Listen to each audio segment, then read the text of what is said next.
જય હિન્દ વિદ્યાર્થી મિત્રો, મનોજ લર્નિંગ લેબ ચેનલમાં બધા મિત્રોનું સ્વાગત છે. આજરોજ આપણે 30 મેના કરંટ અફેરના પ્રશ્નો જોઈશું. તો ચાલુ કરીએ.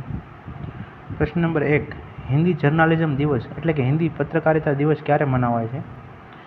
30 મેના રોજ હિન્દી પત્રકારિતા દિવસ મનાવાય છે, જે ભારતમાં હિન્દી ભાષાની પત્રકારિતાની શરૂઆત દર્શાવે છે. 30 મે 1826ના રોજ ઉદંત માર્તંડ નામનું હિન્દી ભાષાનું પ્રથમ સમાચાર પત્ર પ્રકાશિત થયું હતું. પ્રશ્ન નંબર 2, હાલમાં કયા રાજ્ય સરકારે દિવ્યાંગ દંપતીને લગ્ન માટે 1 લાખ રૂપિયા પ્રોત્સાહિત રકમ આપવાની જાહેરાત કરી છે? હાલમાં તેલંગાણા રાજ્ય દ્વારા દિવ્યાંગ દંપતીને લગ્ન માટે 1 લાખ રૂપિયા પ્રોત્સાહિત રકમ આપવાની જાહેરાત કરાઈ છે. પ્રશ્ન નંબર 3, હાલમાં વર્ષ 2025-26 માટે ચોથી વખત સુપ્રીમ કોર્ટ બાર એસોસિએશનના અધ્યક્ષ તરીકે કોની પસંદગી થઈ છે? વિકાસ સિંહની સુપ્રીમ કોર્ટ બાર એસોસિએશનના અધ્યક્ષ તરીકે પસંદગી થઈ છે.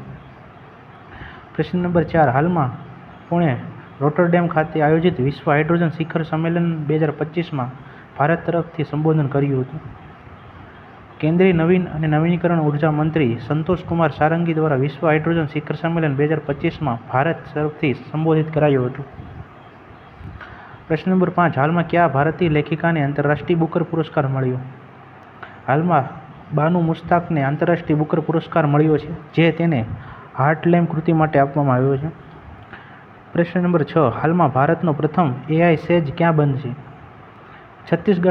છત્તીસગઢ ખાતે ભારતનો પ્રથમ AI સેજ બનશે, જેમાં રેકબેન્ડ ડેટા સેન્ટર્સ પ્રાઇવેટ લિમિટેડ દ્વારા નવા રાયપુર ખાતે ₹1000 કરોડનું રોકાણ કરવામાં આવશે.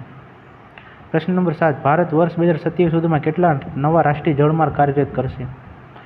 ભારત વર્ષ 2027 સુધીમાં 47 નવા રાષ્ટ્રીય જળમાર્ગ કાર્યરત કરશે. પ્રશ્ન નંબર 8, હાલમાં ટાટા કોની સાથે મળીને ભારતનું પ્રથમ ખાનગી સંચાલિત હેલિકોપ્ટર ઉત્પાદન એકમ સ્થાપશે? ટાટા એરબસ કંપની સાથે મળીને ભારતનું પ્રથમ ખાનગી સંચાલિત હેલિકોપ્ટર ઉત્પાદન એકમ સ્થાપશે, અને આ એકમ કર્ણાટક રાજ્યના કોલાર ખાતે કાર્યરત થશે. પ્રશ્ન નંબર 9, હાલમાં કોણ 7 સમિટ ચેલેન્જ સફળતાપૂર્વક પૂર્ણ કરનાર સૌથી નાની ઉંમરનો ભારતીય બન્યો છે?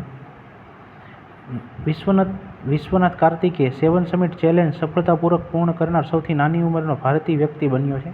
આ ચેલેન્જ વિશ્વના 7 ખંડોના દરેક ઉચ્ચ શિખર પર ચઢવાની હોય છે. પ્રશ્ન નંબર 10, હાલમાં કયા ભારતીય ભૂતપૂર્વ ક્રિકેટરને કર્ણાટક રાજ્યના વન અને વન્યજીવ રાજદૂત તરીકે નિયુક્ત થયા?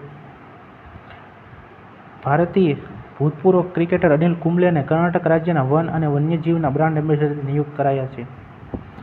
તો મિત્રો, આપણે અહીંયા 30 મેના કરંટ અફેરના પ્રશ્નો જોયો. આવતા વિડીયોમાં આપણે 31 મેના કરંટ અફેરના વિડીયો જોઈશું.